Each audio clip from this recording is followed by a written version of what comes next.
Namaste, welcome to Season 4, Episode 1 of TT Talks. My name is Suhas, and today we have a special guest. Hi everyone, my name is Jay Ramesh. I'm a lecturer in Sanskrit and Tamil at Columbia University. Awesome. So would you please be able to kind of elaborate on your background of how you were able to get into Sanskrit and Tamil, as well as where this passion stemmed from? Sure. I finished my doctorate in 2020, and my language teaching career really grew out of that. So I was raised Hindu. I was raised quite religious. I think, like everyone else, I had sort of a journey with faith that is ongoing. But that's what initially drew me to South Asian studies. And I was, after I graduated from college, my undergraduate degree is in biology.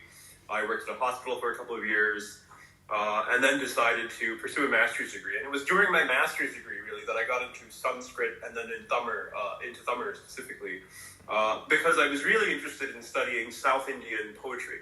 And that ended up becoming the substance of my dissertation. So that was my entryway into the field, and I finished my PhD in February 2020. A month later, the world shut down, and I found myself teaching first Tamil and then later Sanskrit. I have also taught just content courses in religious studies, but that's now what I mainly do. That's awesome.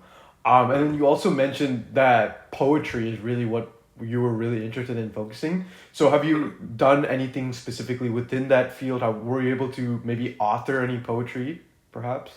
No, unfortunately, no. I'm not nearly that talented. What I would say was, I think my doctoral dissertation was really about the history of a particular genre of literature. So that's more where my work is, on literary history, I suppose. Would be a good way of describing it methodologically.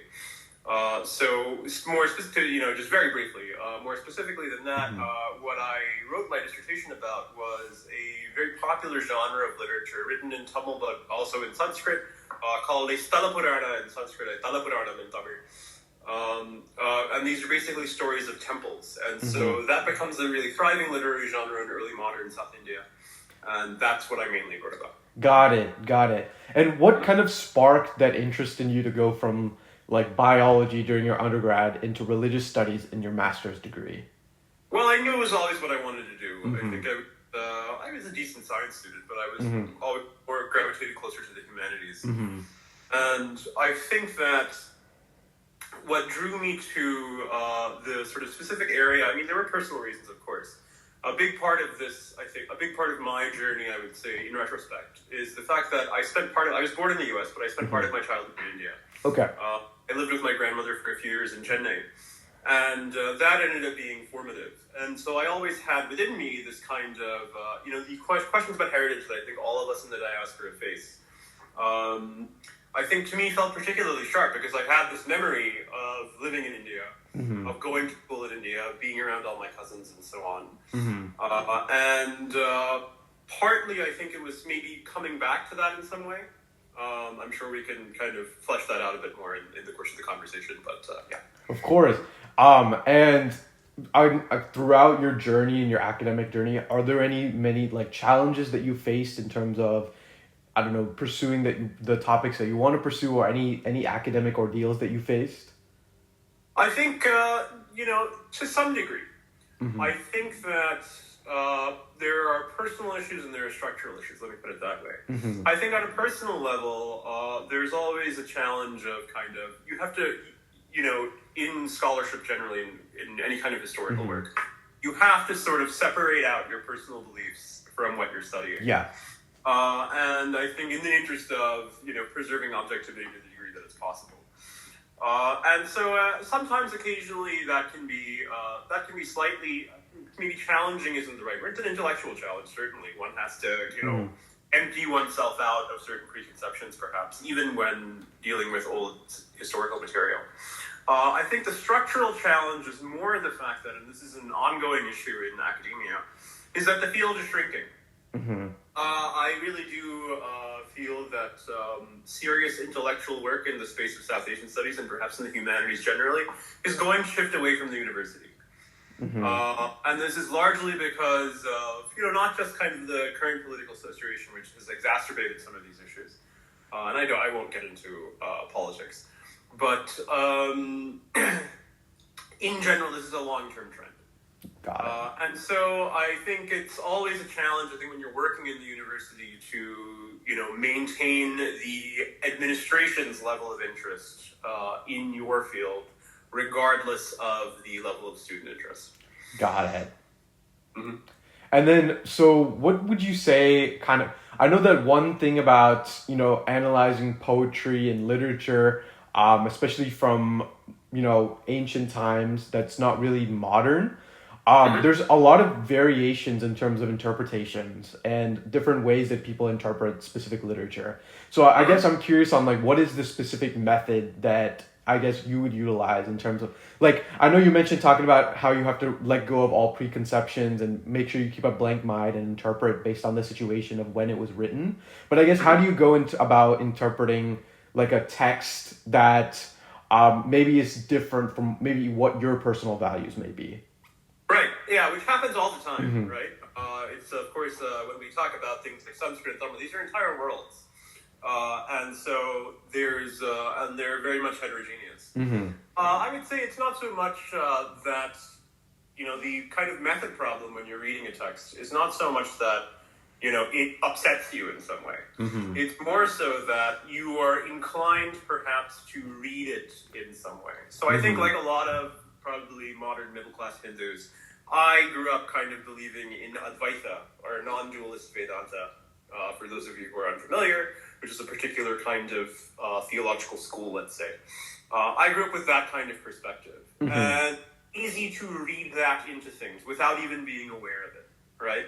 And then you have to understand, it's like, okay, well, what was the intellectual landscape of the time of the text you're reading? Mm-hmm. Now, that's a decidedly different kind of orientation to a text than if you're just reading something for your own personal enrichment. Mm-hmm. So so the intellectual challenge is you have to be much more attentive to context. You have to resist the urge of what you think might be common sense. So might be like, okay, this is an Advaita argument. Well, maybe it isn't. And so, in that sense, there is you have to be open to, I suppose, in some way, you have to be open to the possibilities of the text itself rather than what you might be tempted to impose upon it. Mm-hmm. Got it. And you also mentioned kind of the world of humanities and literature is kind of shifting away from the universities. And so what would you say would be some interventions or possible methods we could do to reintroduce and reignite that interest within universities? Yeah, I think it always comes down, it always starts with there being a sufficient level of student interest. Mm-hmm. And I think that begins with, what people want to study, right? Mm-hmm. I think the vast majority of the students taking language courses or courses in religious studies are doing it as an elective, right? Mm-hmm. We produce a few majors a year, maybe out of every class, one or two. Might have the inclination to do it professionally in academia or elsewhere. And so I think there is sometimes a resistance, I find, to the idea that, well, is this of a practical use? Mm-hmm. And I was like, well, I don't think the study of a language really, necessarily interrupts one's other studies, right? It's a complement to those things. Yes. And I think, so I think encouraging, some engagement with one's heritage, however, whatever shape that might take, I think early on really will, ultimately have the knock-on effect of keeping university programs alive to the extent that they're possible. And so I think, organizations like yours, I think are a great sort of step within that. I think we are now, those of us who are kind of in academia are now kind of thinking about better ways to leverage new media. Podcasts, of course, is a big thing. But different kinds of content other than the university academic monograph or journal article.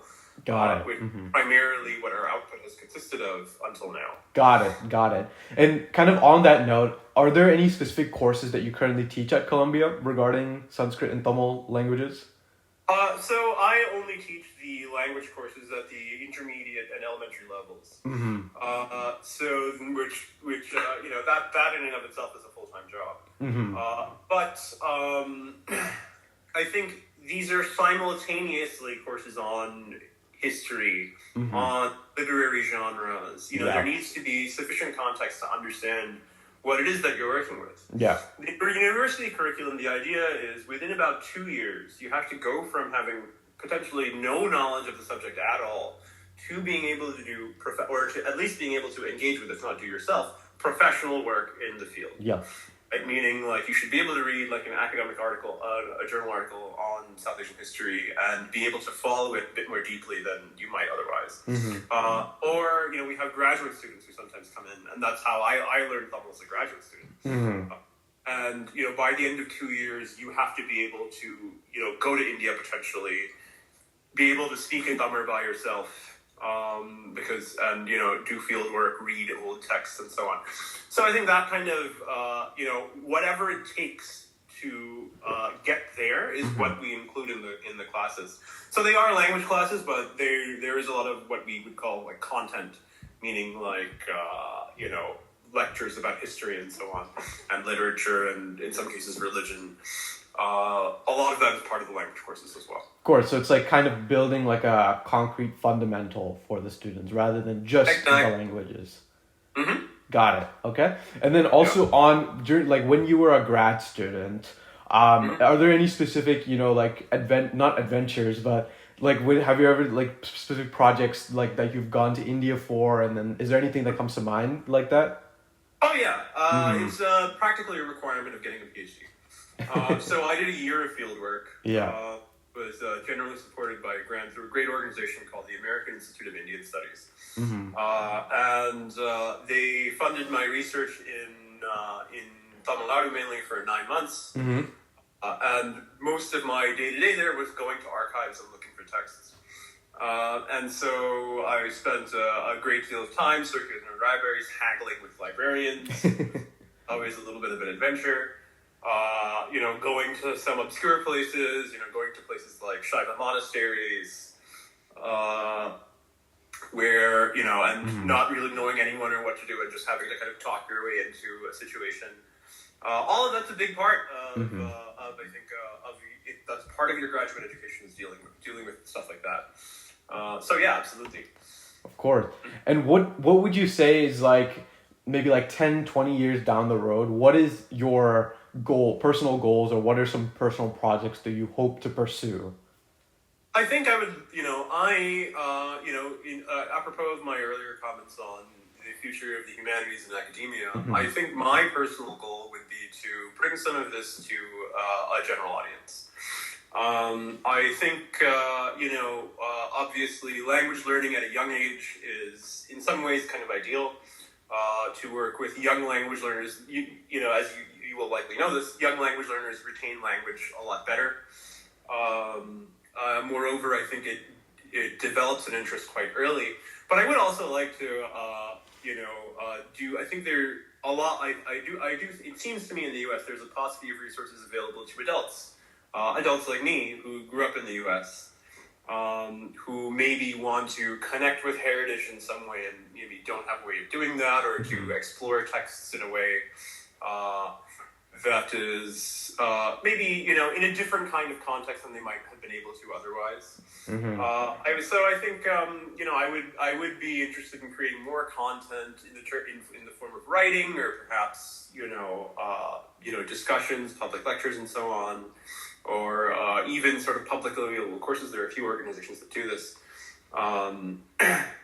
Sort of for adults in their spare time. I would like to move to more of that kind of thing, and I would like to see that kind of be a more established part of intellectual discourse in the U.S. Got it. Yeah, and I think that's definitely a trend that I've seen as well. I think the people that have grown up, speaking these languages with like their parents or something, or like, just having really early exposure are the ones that tend to learn the languages a little bit better, and they're able to, educate other people into the future as well. But I think that if you kind of get your first exposure to like a language and a culture, when you're like an adult or like a young adult, I think that turns into more of rather than learning the language, just kind of appreciating the culture and just Yeah, appreciating the that's true. context. And I think that both are, of course, very important. I think it's just a matter of, when you were able to learn the language and what you were able to do with it. Absolutely, I think you're spot on. It is possible for adults to learn languages. It's a lot harder, and it takes a sustained effort, right? I think a lot of times, I'll get students who are adults with jobs who say they want to learn Sanskrit, and I'm like, okay, of course we can do that, but understand that it's going to require like daily study, and sometimes that's maybe. It's not like picking up Spanish through Duolingo, right? It's a bit more involved. Yeah. And so I think, that's always been true, yeah. Of course. And then I think we also elaborated this on a little bit earlier, but kind of your background really shaped your interest of how and why you were able to pursue this. Yeah. And you said growing up in the US, but also growing up in India for a little bit, really kind of shaped your direction. And I would could you elaborate on exactly how? Like, for example, like if you didn't move to India, for example, how would that change? I think part of it was you recognize, what heritage means. I mean, heritage is a very simple thing. We can just describe it as kind of accessory of one's ethnicity, right? But it's like I am Indian American, and therefore my heritage is Indian, and that involves like X, Y, and Z. And so, and I believe in some of it, and I don't practice some of it, etc. Whereas I think actually living in India, you realize how connected it is to people and places, right? I think one of the best things, and this is still true, and I think this is true of a lot of us, when we go back to India, there's family, right, that you spend a lot of time with. And there are places that are important to your family that you go to visit. There are things they tell you about, their ancestry that not just that shape you really on a personal level, right? Yeah. And it's very easy, I think, when, at least for me in my life, it's been kind of, I've always felt a need to seek that out. Some people don't, which is perfectly fine. But I always felt a need to seek that out. And I think having lived there and having been exposed to it, I always knew that it was there, right? And so, how this kind of connects to my academic work is really this. A huge part of my academic work is influenced by my grandmother. And, as is the case for so many of us, I heard a lot of stories from my grandmother. My grandmother was the one who taught me prayers in Sanskrit. I always connected to heritage in the form of storytelling, right? And I was really interested, I think, in my academic work in the history of storytelling. How does that shape experience? The way how do stories shape the way we see ourselves? And I think I found this was my way into kind of literary historical studies. Was really this very personal question that began with something with childhood experience. Got it. Yeah, that's amazing to hear. I mean, it sounds like your grandmother really, through her storytelling and kind of just introducing all that culture to you in like a oral type of way, really influenced you to want to pursue that into the future and really share that with other people as well. Absolutely. And I mean, it's other things too. Yeah. Sometimes it's, in terms of language specifically, I find this with a lot of my students as well. When you're learning a language, you remember things from your childhood. You're like, oh yeah, when I teach Tamil, students will sometimes remember, oh yeah, my appa says this, or he told this joke. And suddenly, I think the humor of those kinds of things, or the significance of those moments, becomes a little more clear when you're able to understand the language a little bit. Yes, definitely. And I think heritage is a lot of those things too. It's just the way we relate to each other, and and how that's rooted in a particular culture. And so I think part of my job, I see at least a small part of it, particularly for the Tamil class. It's a little different for Sanskrit. But for the summer class especially, I think that, having students be able to connect with that is a big part of the course. Definitely. And I think there's definitely not one way or one template method that someone is able to practice a culture. I think it all Absolutely. depends on exactly what their upbringing was, what their personal values are, and what they just personally find interesting. Absolutely. Mm-hmm. To that point, something I really believe is that when we think of tradition, I think a tradition doesn't die when people forget it. I think it dies earlier. A tradition dies when people cease to think with it, right? When it's no longer something that you are negotiating with your everyday experience, with the particularities of your everyday experience. When you just think of heritage as like, oh, this is just what like people did in the past. Yep. People kind of look like me and sound like me did in the past. Mm-hmm. You can take or leave it sort of wholesale, rather than thinking of it as something that's ingrained in the details of everyday life. Mm-hmm. I think so. Yeah, I completely agree with you. Definitely. And kind of just on that note as well, I know that there's a lot of, like Hindu, Indian representation in media in terms of, like shows, just celebrities, movies, all that. I guess, what is your opinion about the way that our culture is being represented in media? Do you think that it's doing it justice? Do you think that there's things that are over exaggerated or not portrayed in the correct way? Yeah. If I'm, just bluntly honest, I think, and I don't think this is an uncommon experience. Mm-hmm. I've always been kind of dismayed by the way Indian cultures, plural, or South Asian cultures, plural, are represented in the media, right? Mm-hmm. I think it's often very monolithic. In American media, it is usually sort of condescending in some way. Having, friends and family who work as creators in the entertainment industry, I know that there's huge pressure on them to represent their culture in a way that is digestible to Western audiences. Mm-hmm. Right? Which is to say that it's, all sort of complexity and nuance is smoothed over. And you're kind of telling these very pat stories about, like, arranged marriage. Or, there's, like, 500 movies about someone's being forced into an arranged marriage and they don't like it at first, but then it works out, and that's fun. I mean, I don't mean to that's a valid story to tell. But it's, I think the diversity of South Asian lives, right? The individuality of every South Asian person is not really represented, right? I think this is a common experience for all minorities in the U.S.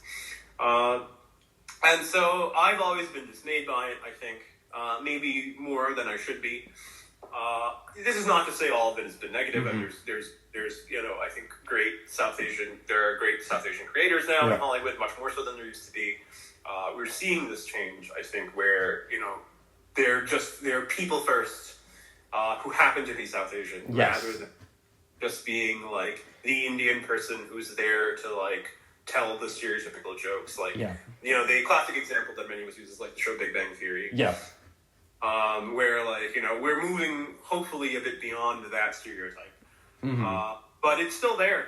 And I think that is something we should probably try to resist. Yeah, exactly. And I mean, I also talked about this with my friends, but there's that Netflix show Never Have I Ever.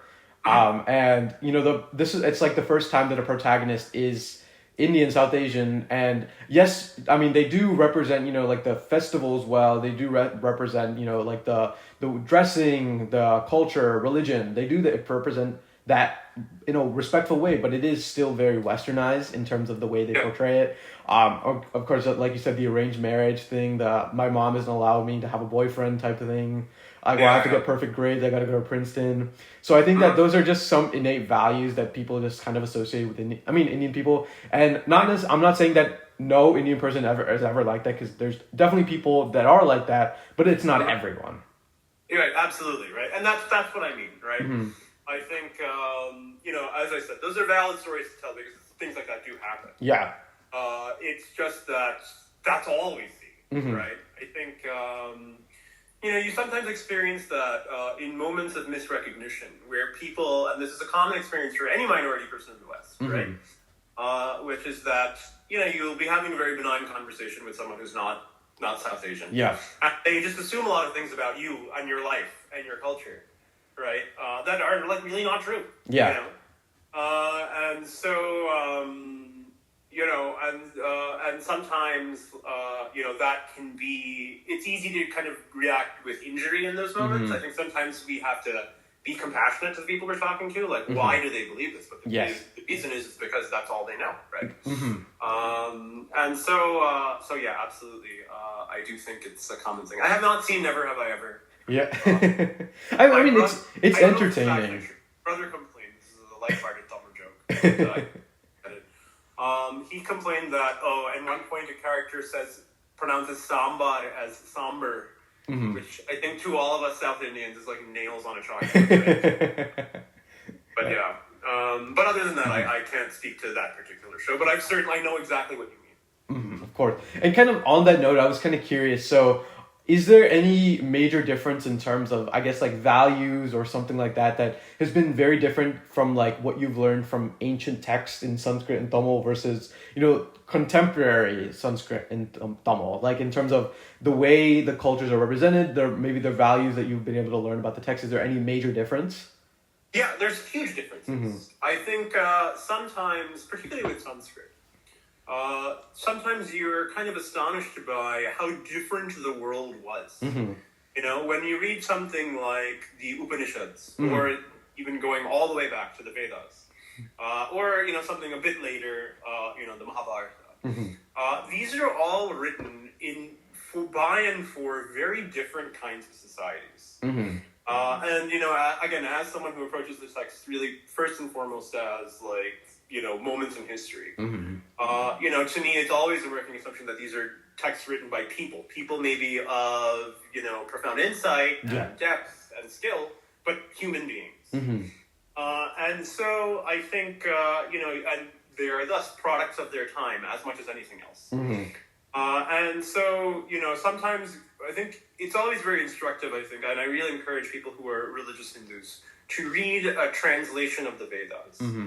And just to experience, in some ways, I mean, to put it very bluntly, their strangeness, right? And, to be fair, they are intentionally cryptic texts that are reinterpreted, and, this is why, for a lot of people, it's very important to read them with someone and not just, picking it up in a book, which is really not the way they're meant to be experienced. All of that is fair. But I think one cannot avoid the conclusion that this is a very different kind of society and time. Yeah.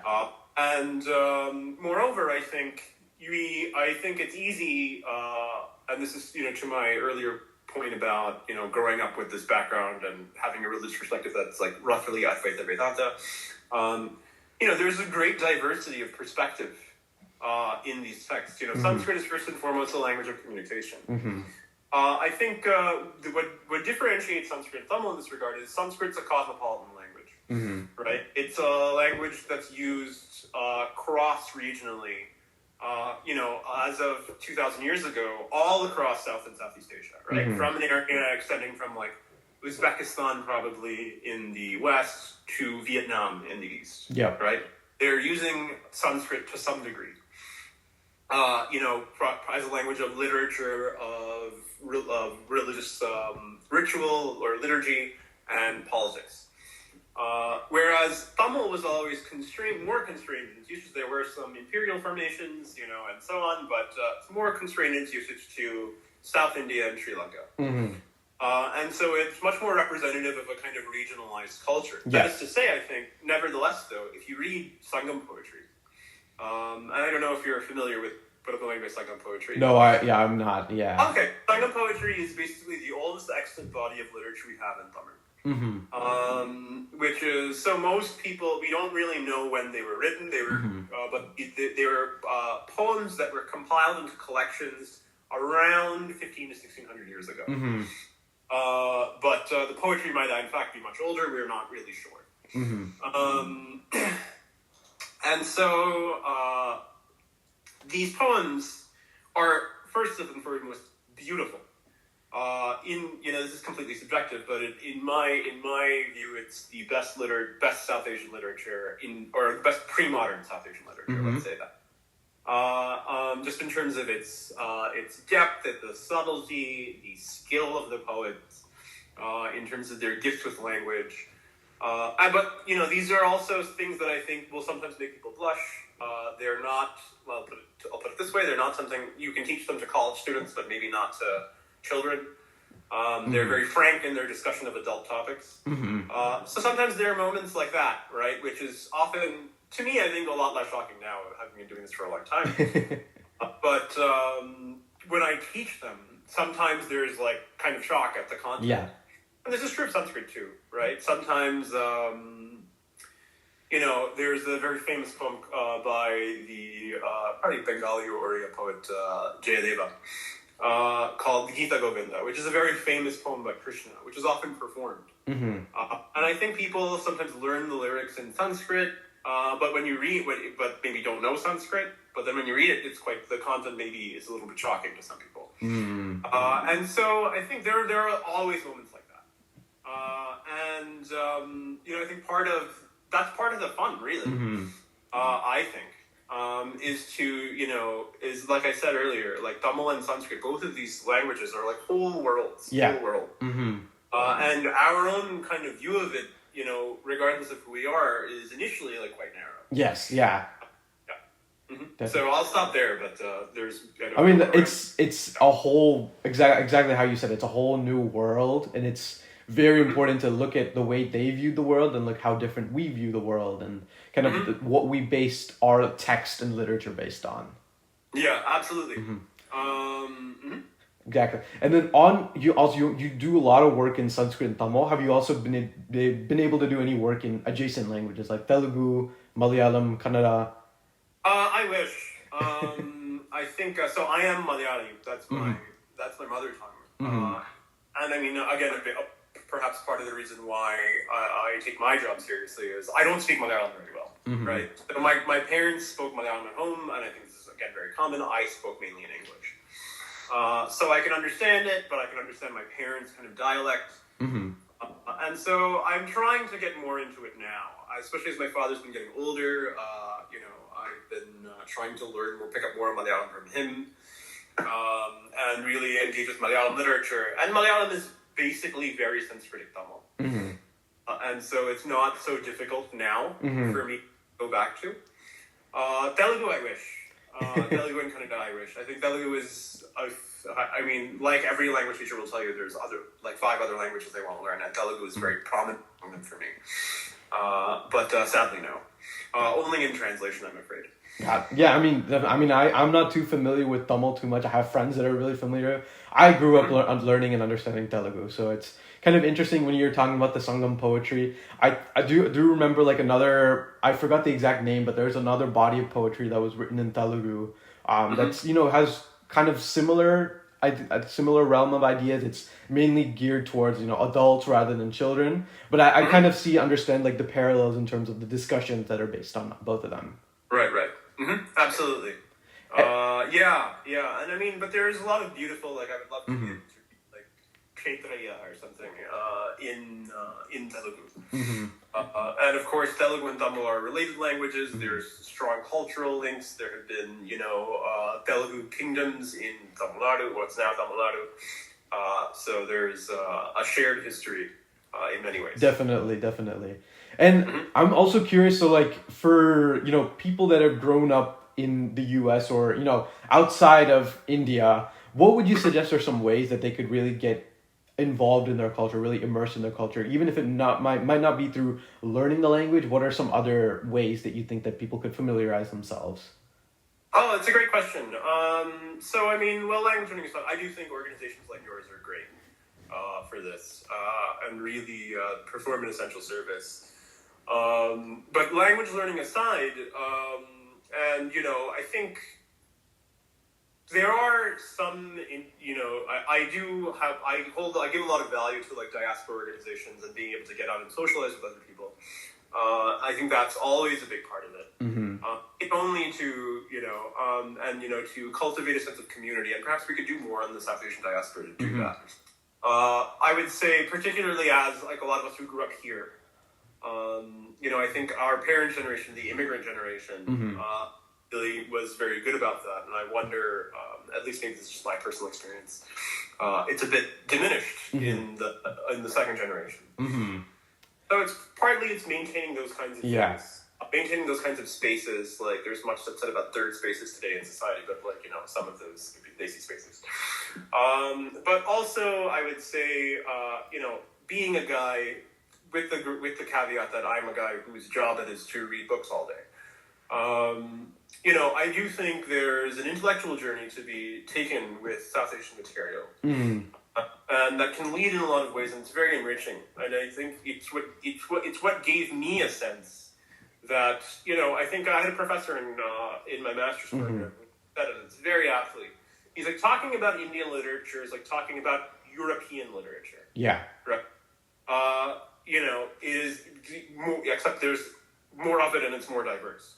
Right. And so I think part of there's so much intellectually to be gained. A lot of my views about art, about, of course, theology, about art, about literature, about ethics, a lot of this has been shaped, I think, by, really as a kind of side effect of my academic work. Of course. And I think being able to engage with that is really helpful, even in translation. Yes. I can remember, I think we all have like books that have changed our lives. I have a few. For me, one was, these are, again, because I'm in religious studies. And I am a religious person, although kind of an idiosyncratic one, I suppose. Books that changed my life include, I think, Dr. Radhakrishnan's edition of the Upanishads. So Sarvepalli Radhakrishnan, for those of you who don't know, was a professor at Oxford, and then later went on to greater fame as the president of India. Wrote, with great depth, and he was the first person who was really thinking about the Upanishads as philosophy, and the first person I read anyway, not the first person ever. Engaging with, Plato and Western philosophy more broadly while reading the Upanishads, and so that was one thing, that was what modeled for me, like, taking heritage seriously as a thing to think with. Yeah. As opposed to thinking of it as, like, the Upanishads are sacred and, like, they contain some kind of truth, and they're very strange and, complicated, and I don't really know what that is, but I'm supposed to believe it. So to move from that to, okay, well, what is this? Is a product of a culture and a time and a place. Yeah. They were sharing insights as they understood them, and what can we take from it? I think that was a big thing. Another big thing for me in that regard is a Buddhist philosopher, Nagarjuna. So reading in college, he was a second century, lived probably around the second century. Some traditions say he's from South India, but it's unclear. But he wrote a very famous text called the Mula Madhyamaka Karika, or I think the translated title, there's a good translation by a professor named Jay Garfield, was The Fundamental Wisdom of the Middle Way. This is a profoundly influential text, maybe the most influential work of philosophy written in Asia. Wow. Period. And modern Hinduism would likely not exist without Nagarjuna, who's a Buddhist, right? So I think that was also, for me, something that opened up ways of thinking. Yeah. That's just what it was for me. I would say that people should find the things that speak to them on a personal level. Yeah. And that doesn't have to be of text. Yeah. Like, it can be music, it can be dance, it can be visual art, it can be cooking, Yeah. It can be fashion. All of these things, right? What does it say about, what does it mean to you? And that's what I think keeps culture alive, when we are all asking ourselves that question. Exactly. And I think I also relate on that on a really good note as well. Because through this organization, we do a lot of events on tutoring and, educating. So one event that we've done is bilingual story times. So we take, like simple stories in like Telugu and Tamil, and then we educate and share it at our local library. That's one way that a lot of children, they might not know exactly who the characters and what it means, but it's a great way to get early exposure. And another like really good story that I remember is during, like, as part of our tutoring program, we had one student. She was like a 45-year-old woman, and she was really interested in learning Telugu to be able to communicate with her Telugu in-laws, because they couldn't speak any English. So it's kind of stories like that, and I think that, that passion is really what motivates me to want to continue this organization and really want to pursue it. Because there's so many different ways that people interact with the culture, and that by any means it's however the individual wants to do it. There's not one right way, but just being able to provide the resources for those people to, further the passion is really important. Absolutely, absolutely. I think sharing resources, of course, a very big thing. I think it's wonderful what you do in the library. I think that's absolutely fantastic. Of course. And I mean, kind of as we wrap up this podcast, is there any, messages or morals that you think the readers should really understand that you've been able to learn through your academic and personal journeys that would be really important for them who may be, interested in learning more about their heritage and culture? Yeah, one thing I would say is it's a journey, right? I think the way I feel, I started my master's program when I was 24, right? So I've been in academia for roughly 15 years now. And I think the way I felt about the world, the way I felt about heritage, the way I felt about religion, it's very different at 24 than it is now, as I think it is for everyone. Yeah. And understand that it will be a journey, and that a text. Since I work with text, I always think of this as an example, but it applies to other things too. It doesn't say anything. It doesn't speak on its own. Yeah. Right. It only says things to us when we kind of make the decision to read it and to think with it, right? And so that's a dynamic thing. It's a journey. Part of, I think, thinking about keeping culture alive and so on, and what I'm saying about to what I was saying about tradition earlier is, what I really feel is that we should avoid the tendency, as much as I'm someone who's like on some level a preservationist, right? Like I am very invested in preserving what is ancient and making it relatable today. Yes. But at the same time, I think I would caution everyone against turning heritage into a monument, right? To say that this is my heritage, and it is inviolable, and you are doing something unethical if you reject it in some way, and if someone disagrees with it, it's injury. I think we really have to resist that kind of thinking. Not so much because, I'm really not trying to wade into any kind of modern political debate. I'm talking about us as individuals. Yes. I think that we all have to, if we really want to keep something alive, we have to treat it as something that's dynamic. What we inherit as tradition is not just a fixed thing that has lasted forever, although some things are very old. Yes. It is the sum total of every generation's renegotiation of what they were given. Yes. Right? And that entire dynamic process of change, through all the kind of contingencies of history. That's what we inherit as tradition, and we have a part in reshaping it and passing it up to the next generation. Exactly. And so I think we should be open-minded as we do it. That's all. Gotcha. Yeah, just kind of being. I think that's a great way to put it. Not viewing heritage as a monument, right? Something that's constantly adapting, constantly evolving, based on everyone's interpretation of it and how they share it with the next generation. Absolutely. Gotcha. Yeah. This was amazing. Being able to learn about your academic journey, your drive, and kind of what you've been able to see within, your students and other mentors is amazing.